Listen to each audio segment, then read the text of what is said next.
1977లో 16 ఏళ్ల వయసుని తెలుగులో కమల్ హాసన్, శ్రీదేవి, రజనీకాంత్లతో రీమిక్స్ చేశారు.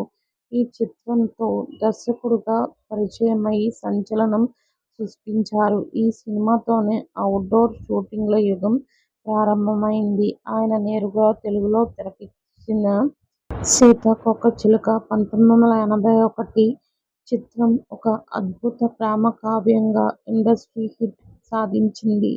దీంతోపాటు 'ఆరాధన', 'జమ్మిచెట్టు' వంటి చిత్రాలు చేశారు. అలాగే నందమూరి బాలకృష్ణ సూపర్ హిట్ చిత్రం 'మంగమ్మగారి మనవడు' కథను, పల్నాటి పౌరుషం చిత్రానికి స్క్రీన్ ప్లేను ఆయనే అందించారు. కేవలం మెగాఫోన్ పట్టడమే కాకుండా నటుడుగానూ తన విలక్షణతను చాటుకున్నారు. 'యువ', 'తిరు' మరియు Vijay Sethupathi block buster hit చిత్రం 'మహారాజా' వంటి సినిమాలలో కీలక పాత్రలు పోషించి మెప్పించారు. భారతీరాజా సినిమాల ద్వారా పరిచయమైన ఎందరో నాయికలు స్టార్ హీరోయిన్లుగా వెలిగారు.